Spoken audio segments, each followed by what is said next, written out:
Welcome to Minsk Pocket, to another Series 2 replay cast. This time we're going to have a lovely 2v2 coming in from the greatest piece of shit in the world, JRDN. Sorry for that, that was very loud. And yeah, he's going to be playing as the Wehrmacht in the South Swan. His ally is going to be Arkikhan, playing as the OKW. And he has a Flame Hetzer bullet. And it's not making me want to watch this replay. Let's just say that outright. Zeniksei 101 on the other side playing as the USF, and Vladimir playing as the Soviet Union. A very fitting name. Gonna go for the Special Rifle Command as well as pick instantly the Soviet Shock Army, so he might want to get that lovely ML20 howitzer. Minsk Pocket, obviously, in case you have somehow managed to miss this map and we were playing of Company Fierce 2. 2 fuel points, relatively close to the base, but easily decapped with these cutoff points. 2 munitions points in the middle of the map along with a VP. Pretty much a lot of open terrain, a lot of light cover, and a lot of very, very annoying shot blocking trees that kind of block line of sight, but then don't do much else in return. Not much heavy cover except on the flanks. Sometimes there is a little bit of heavy cover. For example, over here, these sandbags. But in general, mostly a light cover focused map. So in general, takes a long time to finish. There's not a lot of opportunities for flanking when it's 2v2. When it's a 1v1, it is a different story, but in the 2v2, there's usually some very, very long gameplay on this map. As I'm expecting to be this match, I'm expecting it to be pretty long. So having that ML20 howitzer later on to bombard enemy positions and just not allow them to sit still for a while, that would be very useful for the Soviet player. His ally is going to go for the infantry company, equally decent with the priest howitzer. Still a decent decision if he's going to go for that. Of course, he does have a bulletin for that, so he's probably going to go for some priests. Another thing that the infantry company is obviously really useful for are the M1919 light machine guns. Excellent on riflemen, especially when the riflemen get vetted up. It becomes very, very important to upgrade them accordingly, and the LMGs, the M1919s, are basically the best upgrade possible for them in the later stages. They're going to be able to beat the LMG'd up Grenadiers from JRDN. JRDN, in fact, might be going for the Jaeger Light Infantry upgrade with the G43s. First engagement in the center, we have some Grenadiers fighting it out with Riflemen, but the Grenadiers are in open terrain. They are supported by the MG42, however. Just at maximum range, managing to suppress the Riflemen. Riflemen managed to actually drop one of those Grenadiers, but now they're going to be forcing away the enemy infantry. We do have volley fire being activated on the rear echelons, but unfortunately for them, they are being pretty much mowed down by the MP40s of the Pioneers. Pioneers are going to be able to pretty much take control of the munitions point unless these guys, Soviets over here, have something to say about that. The Soviets are walking 2 conscript spots together to cap, which is definitely a mistake. You want to spread them out at the beginning a little bit so that you can at least get a lot more territory under your control. If you want to keep your conscripts together, you should probably send them at places where the enemy is going to be sort of fighting you, because the main reason to keep these 2 conscripts together is to win fights. So you'd want to be going for something like the fuel point or the cutoff points if you have your troops together, such as JRDN is doing right now with his 2 Grenadiers. Instead of spreading out and capturing all these strategic points, he's going to go straight for the fuel point, bringing in 2 of his squads instead of separating them, which is exactly what I was talking about. Much more important for the Soviet player to do this than the German player, because the Soviets generally tend to be a lot more weak in the later stages of the game. They tend to suffer, and so they need to use their early game advantage as much as possible, especially when the infantry can actually play a role, such as when the Germans aren't really spamming machine guns. JRDN has only got 1 machine gun. He's not bringing it up to the fuel point, which is sort of a mistake, but also a good decision, because right now here comes a huge amount of allied infantry, including a penal battalion, and the penal squad, along with the riflemen and the flanking conscripts, are probably going to be able to wipe one of the Grenadiers. And in fact, if the MG42 had pushed up a little bit too far, then the flanking conscripts might have been able to actually wipe the machine gun, and that would have been really bad. Rifle grenade comes in into the blob of conscripts, but it doesn't really do much because the conscripts were pretty much spread out in no cover. One thing that it's always really important to think about, ooh, there goes a penal on the right side, along with a rifleman squad died here. So lots of squads being demolished, pretty much. That's really, really bad this early on. Right now, seems like Arkihan is the only person that's actually kind of preserving his squads as much as, well, you'd want to. Captain is on the field for Zenixei, and he's going to be upgrading that with Bazooka. Bazooka not really needed right now. There is the battle group headquarters coming in from Arkihan, so the possibility of a flak half-track is there, but I still don't feel like the flak half-track is going to be what Arkihan goes for. I would like a flak half-track in this situation, actually, because on this map it is very useful for these very long just swabs of line of sight that you can use to pop in and do a lot of damage to infantry before they can actually get in close to you. And in general, if he can sort of make use of the fact that the Americans and the Soviets right now won't really have the fuel for a light vehicle, at least not until Zenitsei gets enough fuel for a Stuart, then yeah, actually the flak half-track might be useful, and he is going for that. So I'm pretty happy to see that there's going to be some flak half-track action. 2 mortars are on the field for JRDN. Mortars are definitely a pretty good weapon in the German arsenal, especially the Granatwerfer 34. Very, very useful at dealing with static type positions, and in general also people capturing your points. However, there is an American mortar on the field, and the American mortar is very dangerous. In general, not exactly what you want to face, especially with a German mortar. Maybe with an infantry support gun, because the infantry support gun does outrange the American mortar, so that would be quite decent. In fact, I feel like Zenixei is making a mistake over here by going for a mortar half-track. Mortar half-track, it's okay, but really 40 fuel is the price tag that you have to pay for it, so it's very, very, very, very, very, very, very, very, very, very, very, very, you get the deal, expensive.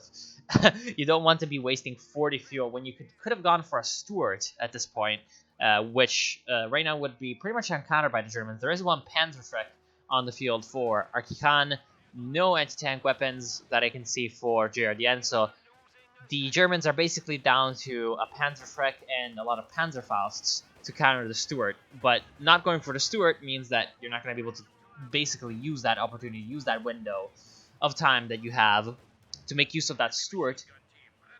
And soon enough, the Germans will be coming out with pack guns. We'll be coming out with Raketenwerfers. Hopefully, they will be coming out with pack guns and Raketenwerfers. We'll definitely like JRDN to have a tier 2 right now, because tier 2 is obviously the most important one, pretty much the most important building for the Germans, outside of the obvious tier 1 that you're always going to build. The tier 2 is the one building that you cannot skip because of the pack gun and because of sometimes the half-track. It's in general just a very useful building because it just allows you to get that pack. The pack is the best edge-tank gun in the game. Oh god, these, yeah, thankfully the Stern Pioneers are getting out of there.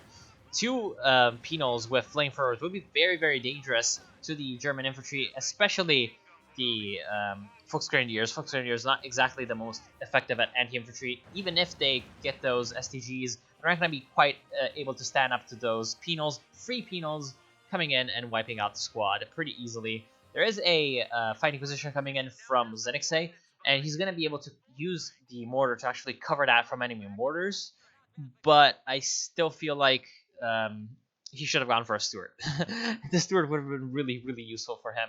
Now, JRDN still hasn't upgraded any of the phases, but he is actually, he has selected the Jaeger Infantry Doctrine, which allows him to do this very, very nice trickery over here.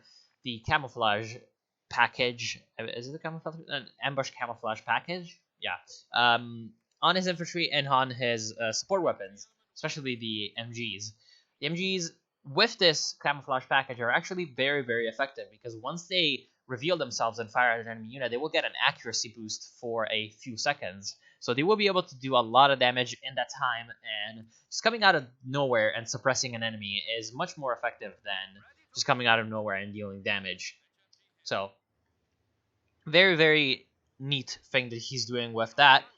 I still think he needs to be going for a tier 2, which he does have, actually. He does have the 222 Panzer Grenadiers, 251 half-track, Pack 40 available to him. He just needs to build it. I mean, he needs to do it. I think he's retreating the engineers for this reason. He also pretty much needs to go for a tier 4 at this moment, because he's not going to be able to use a tier 3 to his advantage. There is a huge swarm of allied infantry just moving around what would be really useful against this would be a Panzerwerfer. Panzerwerfer would obviously be very effective against this. Flak half track actually moving up a little bit, and what Archicon did over here was actually attack move the flak half track into this area. When you attack move the flak half track, it moves forward while setting up, instead of just stopping and setting up, as you may think it did, but it doesn't do that. It actually moves forward while setting up, which is maybe a bug. It's kind of exploity, but yeah, as opposed to normally just moving it up and pressing S to stop it, or just moving it up. And yeah, so that's why it kind of just went in a little bit with no real reason to move up. Now, it's taking a lot of damage from mortars, and mortars, contrary to popular belief, can actually be quite effective against light vehicles. And in general, the flak half track needs to be very careful to not die over here. I'm gonna speed it up a little bit because there's a little bit of a stalemate going on. As I said, Mince Clocket sometimes does degenerate into a bit of a stalemate grind. The mortar team has actually taken some white phosphorus rounds from the M21 mortar half track. White phosphorus rounds from the mortar half track are very effective, but they're quite expensive, with 25 per pop, and they're gonna be quite useful at taking out support weapons because obviously the long setup time and the long de-pack time, or packing up time, of the support weapons means that the white phosphorus has more time to work its very scary effects on the enemy troops that they're actually manning the weapon. You could just ignore it and let your guys sit there because, again, the white phosphorus does not kill them, but you'd be running the risk of then, once the white phosphorus runs out, then the mortar half track decides to pop some normal rounds against you. Then you get instantly killed by the mortar rounds, so you don't want to be risking that. And you can pretty much just retreat your guys whenever they take a white phosphorus round.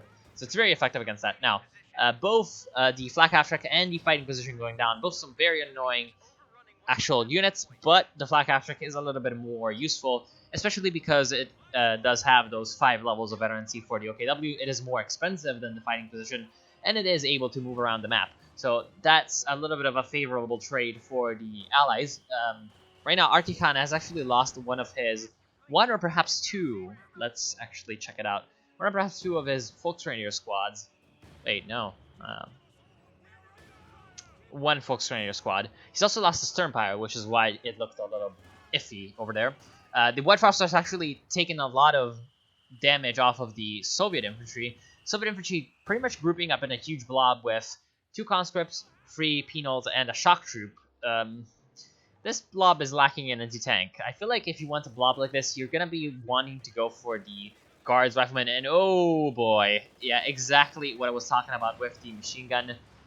Able to deal a lot of damage and almost get to Vet 1, but unfortunately for the machine gun, 3 flamethrowers with the light cover that the machine gun was using. Flamethrowers get a bit of a damage bonus, and so against a clumped up weapon team, remember flamethrowers do a little bit of AoE damage. Very dangerous and able to easily destroy it even when they were suppressed, because flamethrowers don't really have as much of a penalty when they are suppressed as other weapon types. I believe they get a reduction to rate of fire, but I'm not quite certain on that. Right now, one mistake that Zenixay is doing is he's not really focusing a lot on the munitions. He really wants to get a lot of munitions to upgrade all of his riflemen with M1919 light machine guns. He does have one squad upgraded with 2 light machine guns and Vet 1, but his other squads are very much low on the veterancy, partially because they haven't been upgraded yet, and they haven't been upgraded yet because he hasn't really gone for these points at all. Right now, the Germans did try a little bit of harassment on the left side with this Maxim machine gun actually covering the point. That was not very successful. These 2 Grenadier squads were the one that attempted it, and they were pretty much repulsed ignominiously by the machine gun. However, that's still nice that JRDN is trying to do some harassment. He's going to go for 2 pack guns, which is odd that he hasn't gone for any packs yet, and then he just gets 2, but I suppose he was floating 1,500 manpower, so pretty much understandable there. He should definitely be remanning this machine gun with one of his squads, perhaps the Pioneers, to be a little bit more light on the reinforcement cost. There is a 120mm mortar on the field for Vladimir, and he will be using that to great effect, hopefully, to deal a lot of damage to the German infantry, but the German infantry will find the mortar before the mortar finds them, and there goes the squad. the Panzer Fusiliers will get here and try to reman it, and there's a huge fight, and pretty much somehow none of the squads actually got wiped. A captain got very close to getting wiped. The rear echelons got also pretty close to getting wiped. These riflemen all were pretty much there, and all of the German infantry took a lot of damage, except the Obersoldaten, which is very good for the Germans because those Obersoldaten are very expensive to reinforce. Something like 44 per guy, so don't want to be doing that. And that's a problem with the camouflage packets. You don't want to be forgetting your guys on camouflage when they weren't even on camouflage because for some reason they weren't even going invisible, but that's bugs. Don't want to go into that territory yet. Basically what JRDN was doing was he had his guys on hold fire so that they wouldn't reveal themselves a little too early, so that they could use those G43s at close range where they're most effective. However, what ended up happening is he forgot about them, and they were just kind of standing there and taking a lot of damage. That's one problem. Oh, this Panzer IV could be going for a pretty much crush over here. The crush of a lifetime. I mean, Panzer IV could just run in and pin all of these guys down on against this building and try to pretty much wipe a few squads this way and deal a lot of damage to the Soviet infantry and the Soviet manpower. Now, one problem with that is that there's two conscript squads. If there was only one conscript squad, it would be a little bit safer. Now, there is a flame half-track on the field for JRDN. Obviously very effective against support weapons, very effective against buildings, and very effective against blobs, but the blobs are also very effective against the flame half-track. If they can essentially get the drop on the flame half-track, then yeah, flame half-track doesn't really have much of a chance because of its limited HP pool. So one volley of bazookas can pretty much take it out without mercy, and mercy is exactly what the flame half-track needs to work its not very merciful flaming ways against the enemy. Now, here comes the huge human wave from Vladimir. Very fitting to his name. He's gonna just charge in with the flamers. I mean, he's not really caring right now, is he? He really needs to inspire some terror in the hearts of the Germans, and that's exactly the way he's gonna do it. Now, one thing that the Germans could be doing right now is getting a crap load of vehicles, because, again, this... Ooh, nice usage of the Jackson, taking out something. I just heard... Oh, Panzer IV. Yeah, it looked like the guy was still alive. It looked like the Panzer IV was still alive because it's not burning, so I kind of... Ooh, nice. Salvaging. No. Please. No. It looked like he was... No! You were so close. It looked like he was salvaging it. He would have been my ally if he had salvaged that. He would have just been so much good. No. Damn it. Okay. Here comes the Blob cap on the sorry, not the victory point, the fuel point. That's not a good idea. I hope that I don't need to explain why. One artillery is going to take them all out. You really, really don't want that to happen.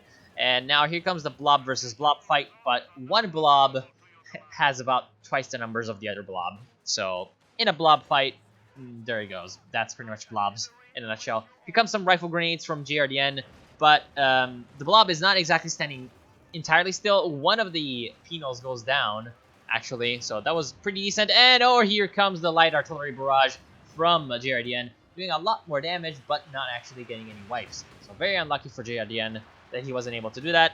Very unlucky, but also kind of a wrong weapon choice, because light artillery barrage is pretty effective against these infantry blobs, but it's not really, like, incredibly effective. It's very, very quick at coming down. Wait, it's not mortars. 7.5 centimeter... Really? It's leagues. See, it says it's coming in from infantry support guns, but that's mortar shells. Come on, Relic, don't fool me.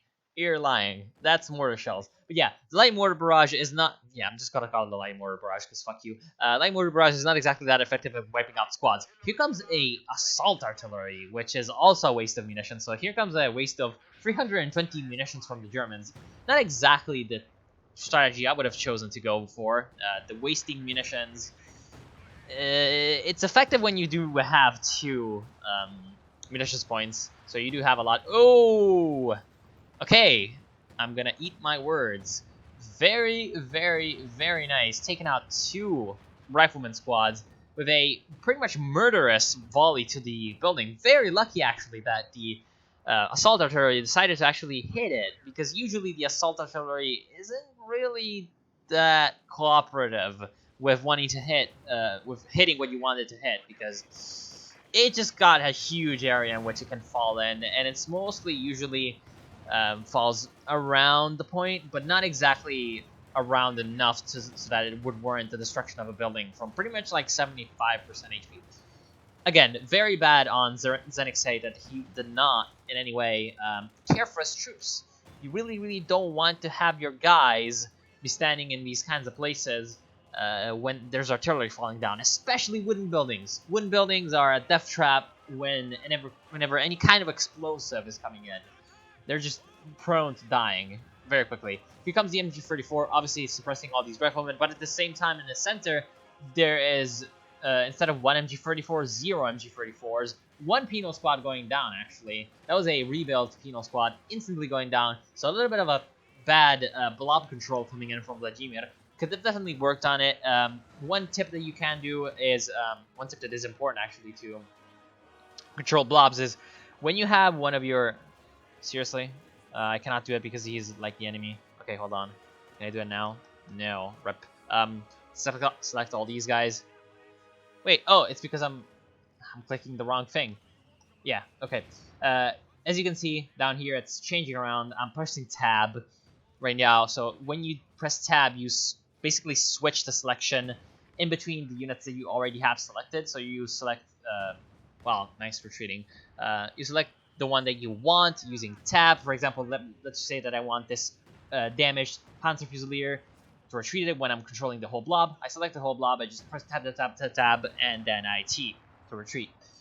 That's the way you avoid blob retreating. Blob retreating is obviously very, very bad. Here comes a ML20? No, a priest. Okay, so here comes a priest, along with the Su-76 barrage coming in on the Sure Panzer headquarters.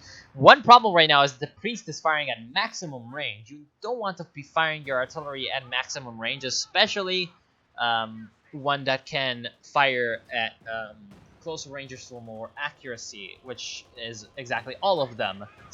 You don't want to be firing your artillery at maximum range. Also, the Su-76 kind of revealed itself, and the Panzer coming in. A very interesting skin, actually. Looks like a bit of a mix between a Modern Art Show and a Vomit. Can't exactly say I dislike it too much. Yeah, pretty interesting skin.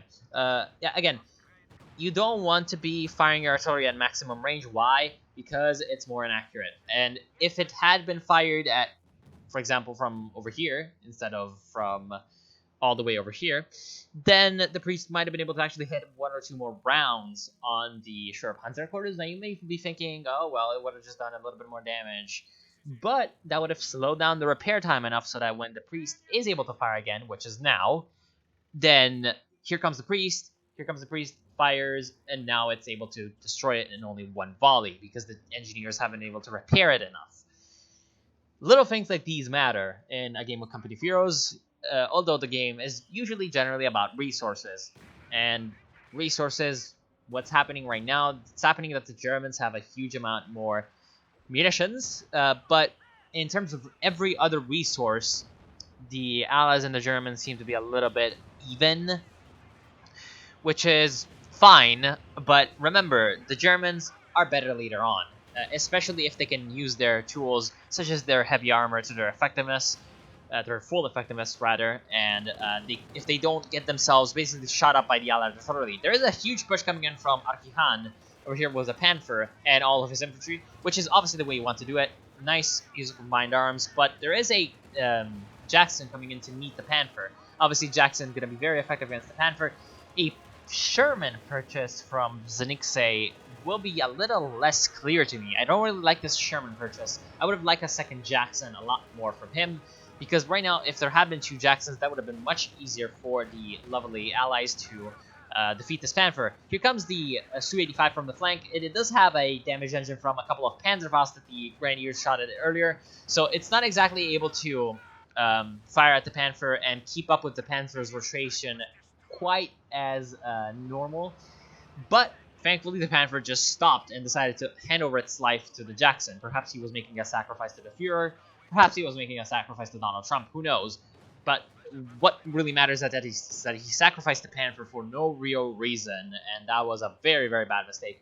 Probably he was just forgetting to micro the Panther. He was probably microing something else, maybe his Grenadiers. I don't know. There is a 2-2 Scout car on the field for JRDN. I can't say I agree too much with a 2-2 at 28 minutes, but it just killed a field cache, so it just claimed 200 manpower, and that will be it. Yeah, it's dead. Rip. What I would have really liked to see with the armored car was once it killed the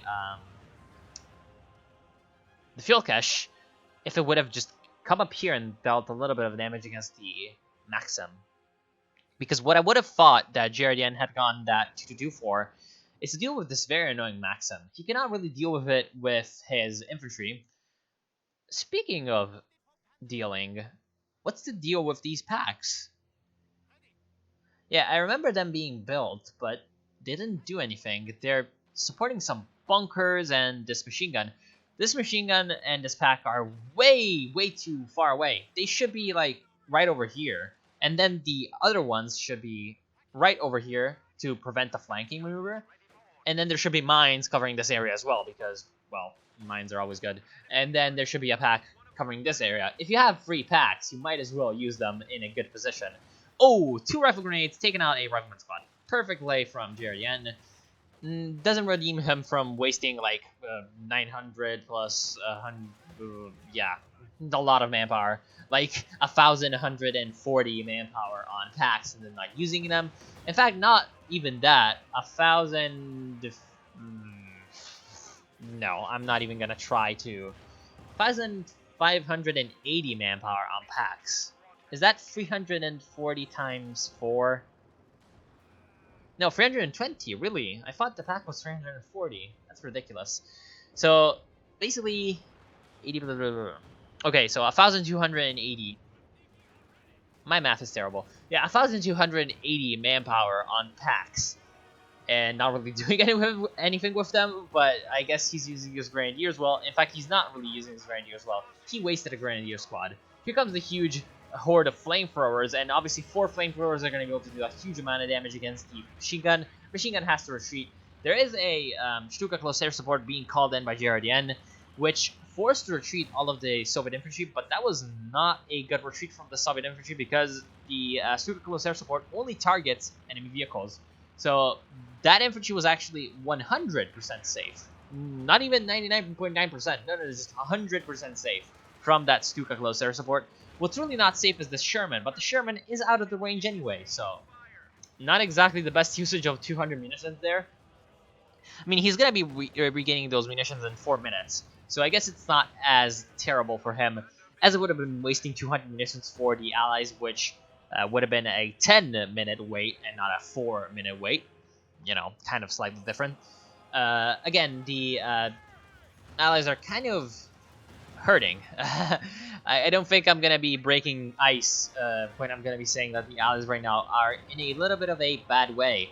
They need to be kind of finding a little bit of a comeback over here, and one good way to do that would be to focus on the center and right side of the map, because it just seems like the Germans are not interested in the left side of the map at all. JRDN should definitely be using some of his forces in that regard. In fact, the Ostwind would be much better used on the...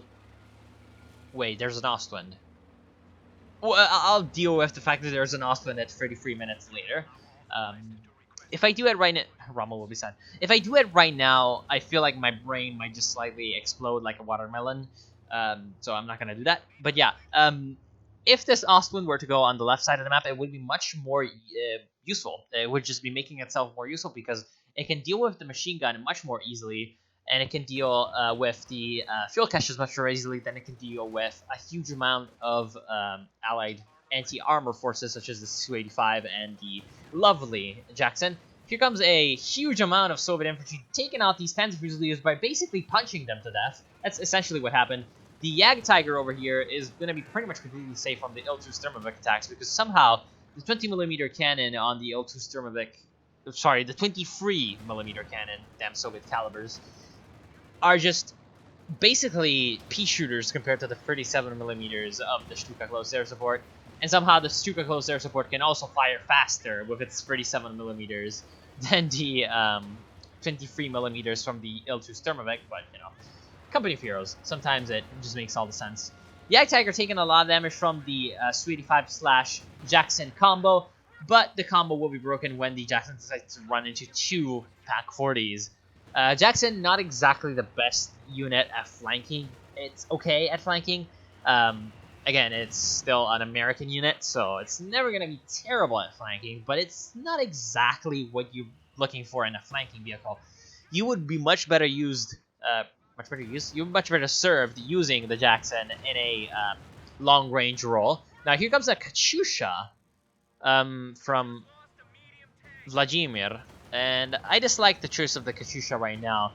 Right now, Zenixei has gotten 2 priests, I believe. No, only 1 priest. I would have liked to see a couple of T-3476s instead of that. T-3476s, unlike the Jackson, are much more suited for flanking maneuvers. Now, right now, the Germans are pretty much covered on not getting flanked, except on the right side. So having a huge amount of T-34s coming in, dealing a lot of damage to the German forces on the right side of the map, taking out the Schwer Panzer headquarters, is definitely a very, very good bet for the Allies' strategy.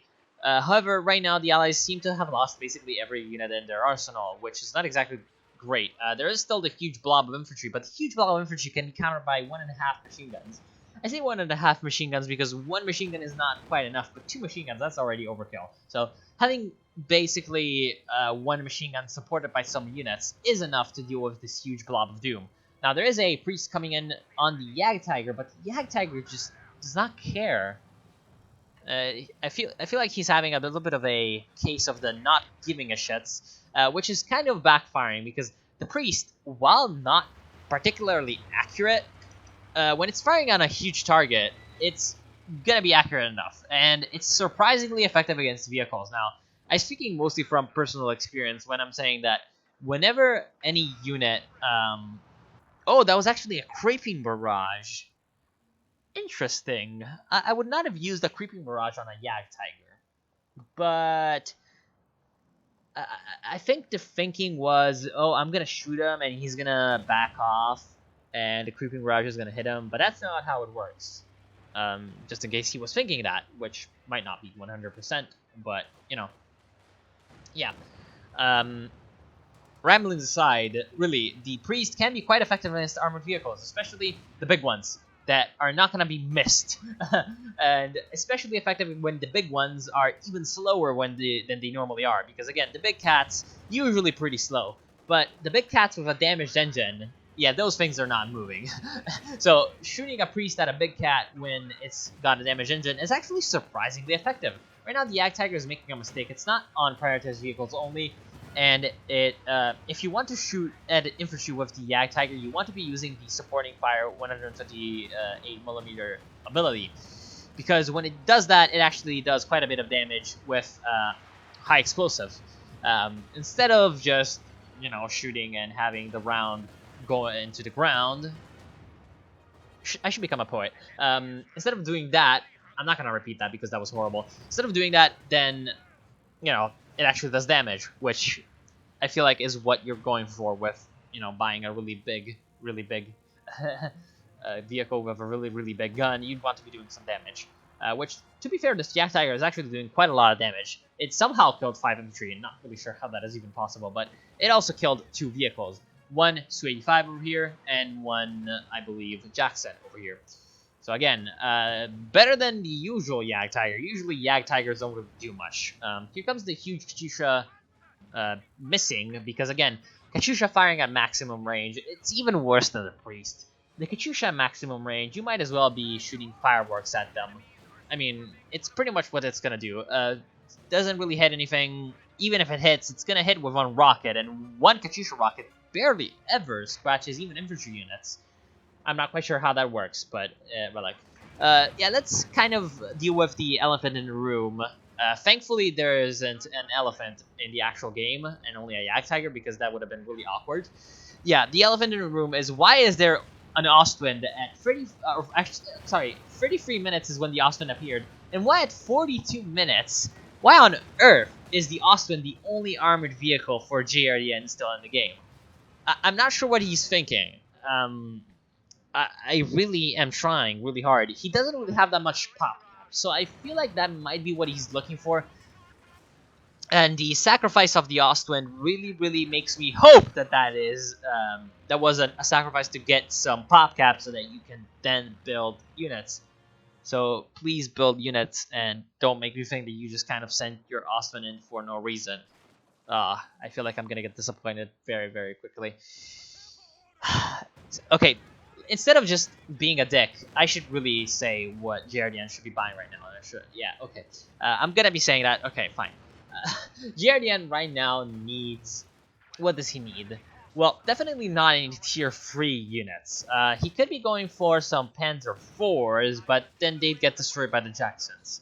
I say Panzer 4s because Panzer 4s are extremely effective against the Blobs.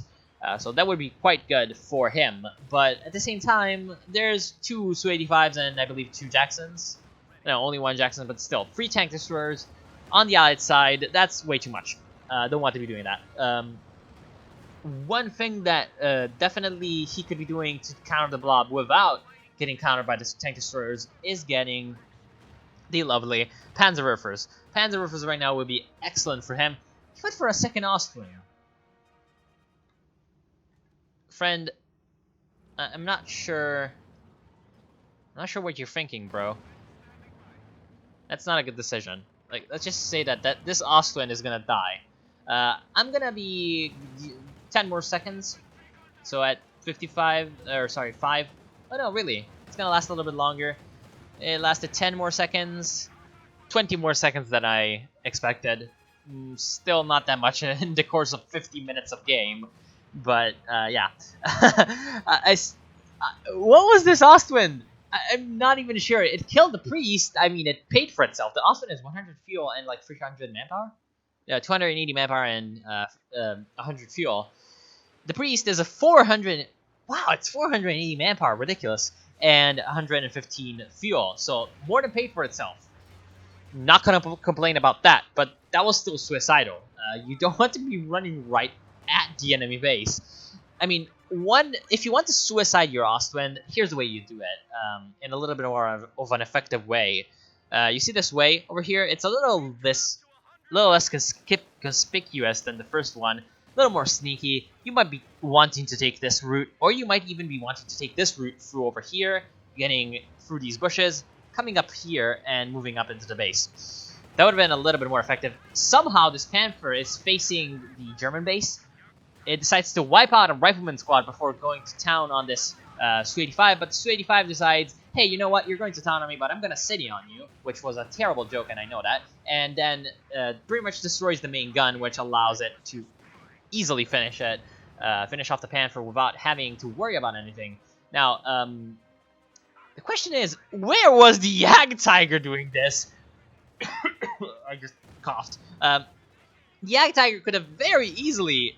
This is a second Yak Tiger, by the way. I'm not sure how the first one died.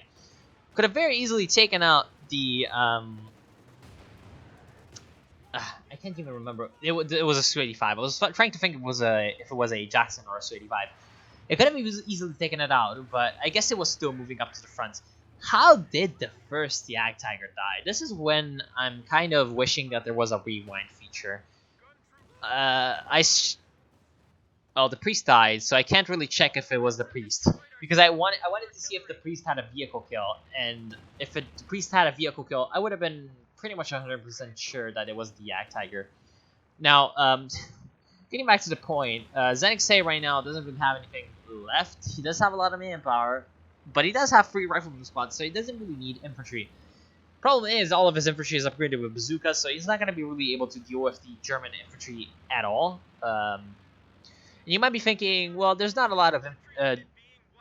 will you shut up? Okay, there's not a lot of German infantry, but there is a decent amount.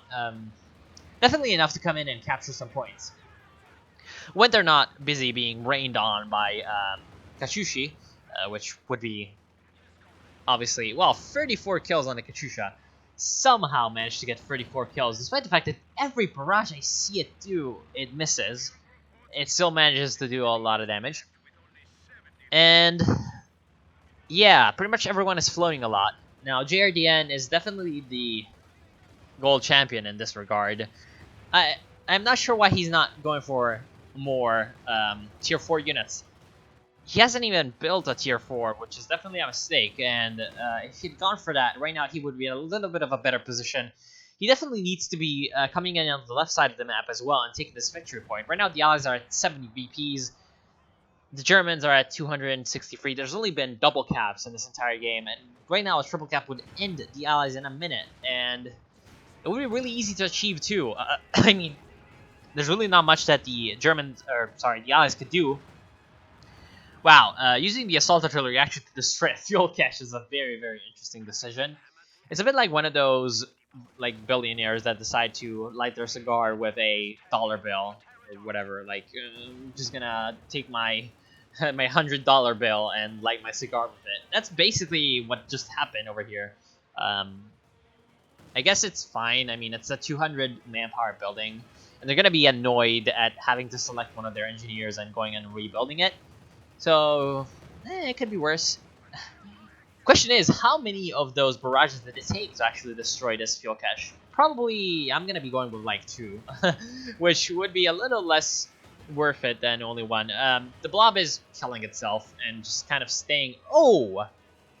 A stun? Oh, right, there's the sniper. Oh, yeah, right. JRDN got a sniper at pretty much 58 minutes. He got a sniper.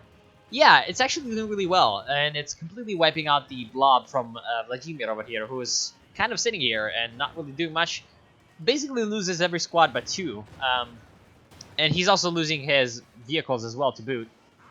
Here comes a ram. Oh, that was the worst ram I've ever seen. What just happened? Okay, hold on. Maybe the T-34 decided to ram and then got Panzerfausted? No, that wasn't a Panzerfaust. Okay, the T-34 decided to ram the Jagdtiger and then decided to not do it and cancel it. Perhaps it's possible to cancel the ram. If you do it quick enough while it's still revving up, it's possible to cancel the ram if you press like stop or backspace, maybe. One of those 2 keys. And then it still took the engine overloaded modifier, which meant that basically it kind of just stopped in front of the Jagdtiger and the Jagdtiger killed it. That was an interesting little scene. It could have been inserted in some kind of comedy. I feel like I'm gonna do it one day. I'm gonna make a comedy about World War II tanks that ram each other, and then the comic relief character is gonna be the T-34 that just kind of moves in and stops. But yeah, I feel like the Germans are gonna win right now, and it's not really that I feel like it. It's that it's pretty much obvious. So don't really know why I say that. Yeah, mistakes. Floating. I mean, I feel like it should be obvious, but I'm just gonna, just to be safe, I'm gonna reiterate the fact that you should not be floating this much.